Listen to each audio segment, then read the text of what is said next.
Bonjour et bienvenue dans ce nouvel épisode de Cogito. Le méga-projet transafricain de gazoduc devant relier le Nigeria à l'Europe a fait couler beaucoup d'encre. La concurrence opposant le Maroc et l'Algérie pour réaliser cette gigantesque infrastructure a été pour le moins rude. Avant que le Maroc n'obtienne gain de cause dans ce dossier. Pour en savoir plus sur les raisons ayant milité en faveur du Maroc et disqualifier l'Algérie, je vous prie de m'accompagner tout au long de cette chronique. Je vous saurai également gré de vous abonner à cette chaîne si vous ne l'avez déjà fait.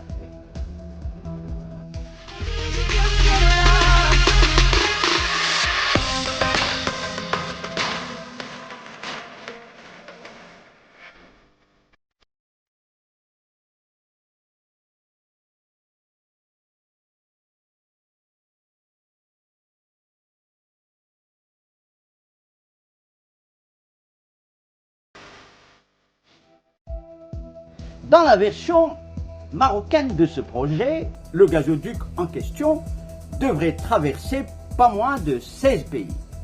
Il devrait longer la façade atlantique et engloutir la bagatelle de 25 milliards de dollars avant d'atteindre l'Europe.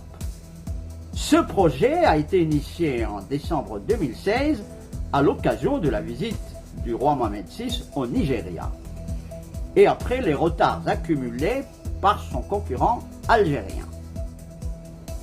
Long de plus de 5600 km, il devrait logiquement assurer l'approvisionnement en gaz des pays qu'il traverse, dont les membres de l'Alliance des États sahéliens, la fameuse AES. En termes non seulement économiques, mais géostratégiques, cette initiative royale afro-africaine devrait renforcer les bienfaits d'une autre, celle de l'Atlantique. Elle vise à désenclaver le Niger, le Burkina Faso, le Tchad et le Mali en leur favorisant, comme vous le savez, l'accès à l'océan Atlantique.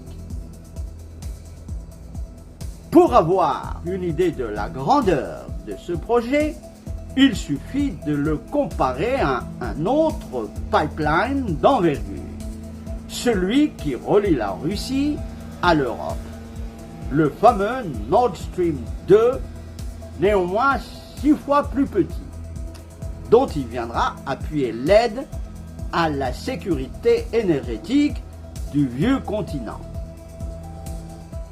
La version marocaine du dit projet permettra de transporter pas moins de 30 milliards de mètres cubes de gaz par an dès 2029.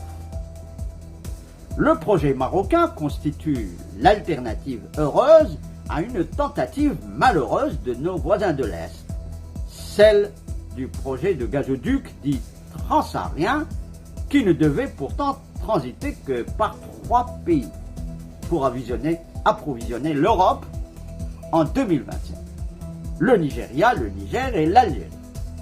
Vieux de près de 40 ans, le projet algérien n'a vu ses accords signés que le 3 juillet 2009, soit 30 ans plus tard.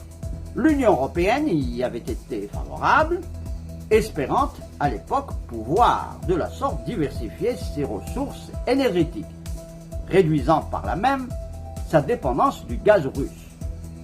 Mais la tentative algérienne a paradoxalement buté sur un problème de financement, alors que l'Algérie et le Nigeria avaient pourtant annoncé en 2016 au Rwanda lors du 27e congrès de l'Union africaine que les fonds nécessaires à la réalisation du dit projet étaient bel et bien disponibles et que même le montage financier était fin prêt et que l'entreprise en charge du dit projet serait détenue à 90% par la Sonatrach, la compagnie des hydrocarbures algérienne, et à 10% par la NNPC, son alter ego nigériane.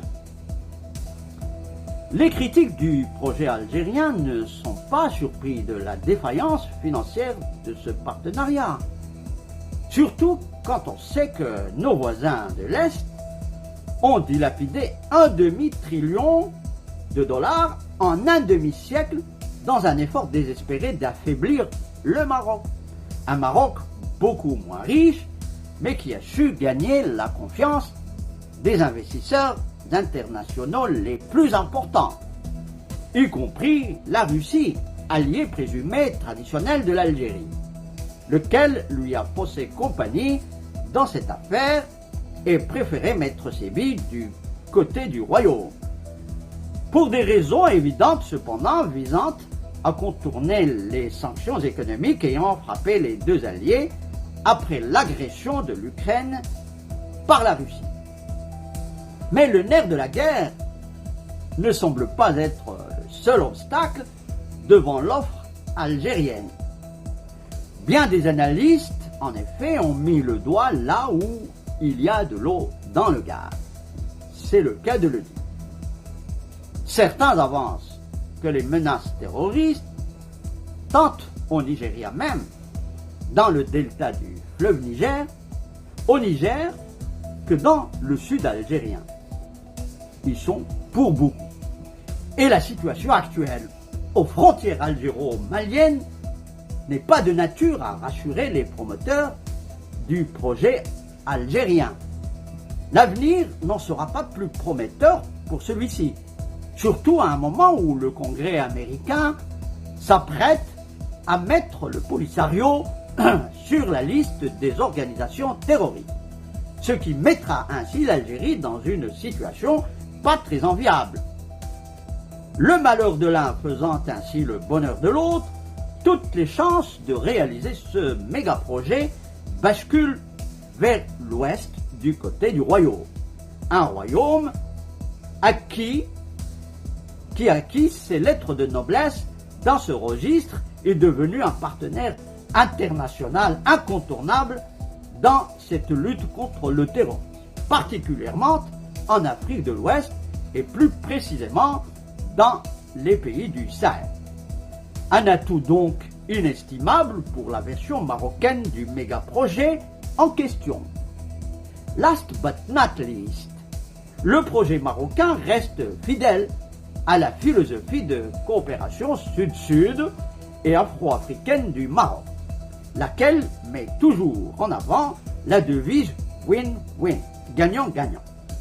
On le voit donc, ça va gazer pour le pipeline Nigeria-Maroc-Europe et encore une fois, exit nos voisins de l'Est.